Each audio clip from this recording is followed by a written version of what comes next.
Benedict Cumberbatch says he's considering moving to America because he's fed up with being attacked for being posh. He went to Harrow, he has a cut-glass accent, so are we prejudiced against the Sherlock star and indeed other people from privileged backgrounds? Well, Josh Spero is the editor of Spears magazine, a global wealth, business and culture magazine. Hello Josh, welcome to the programme. Morning.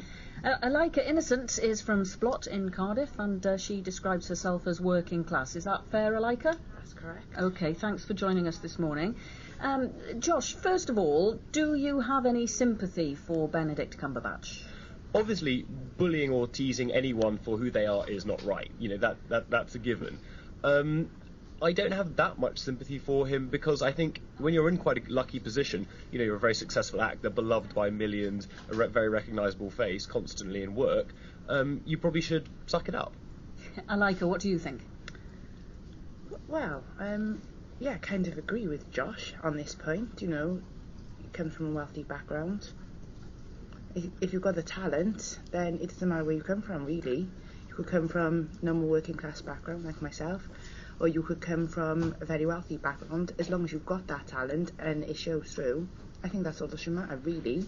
I think Benedict Cumberbatch should be more worried about going to America, where he will be seen not as, you know, a classy or working class or upper class person, but he'll just be seen as an Englishman and will end up playing the villain in Die Hard 9.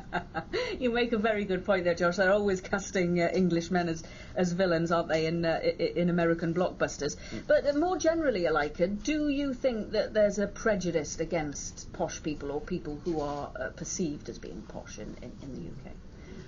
Yes, I do think that. I think there's kind of a prejudice on both sides of the spectrum, whether you're posh or if you're working class or if you're unemployed, there's always a stigma. I feel the posh people don't get as much as a stigma as working class people do. Right, well, Josh, what's your take on that? Do you think that there is stigma out there? I think we need to worry less about what other people's statuses are and worry more about our own prospects. There's no point, there may be a certain stigma, but I don't hear it either against what we might call working class people or against what we might call posh people. I don't really hear it either way. I think it's something that people like to discuss, and we are obviously very class obsessed in Great Britain. But it's not a dominant feature of our conversation. I think that the Benedict Cumberbatch pointed out shows just how sensitive he is about it, rather than how sensitive anyone else is. Dominic West, who's another, he was McNulty in The Wire, of course. He played Fred West in those very well reviewed television films and so on. He's someone who seems to have noticed this, although he is making a joke about it. But there's a quote from him who he talks about being an old Etonian and says it's a stigma only slightly above paedophile. So obviously Benedict Cumberbatch isn't the only person who's feeling this. Well, again, someone who shouldn't really complain. I think that Etonian actors are in a very lucky position. Anyone who goes to Eton ends up with buckets of self-confidence, able to do whatever they want, whether that's be an entrepreneur, be a lawyer, be an actor, anything. That's exactly the sort of thing we should be trying to instill in everyone, to make them realise that no matter where you come from, you have the potential, if you have the potential, that you can use it to its best advantage.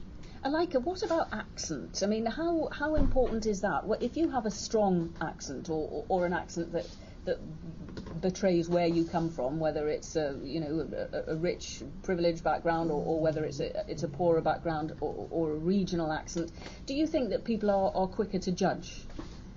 Well, I've got a very broad Cardiff accent, and I think that if I was in Benedict's position as an actor, I wouldn't do that role as Sherlock because my accent, it wouldn't go with it.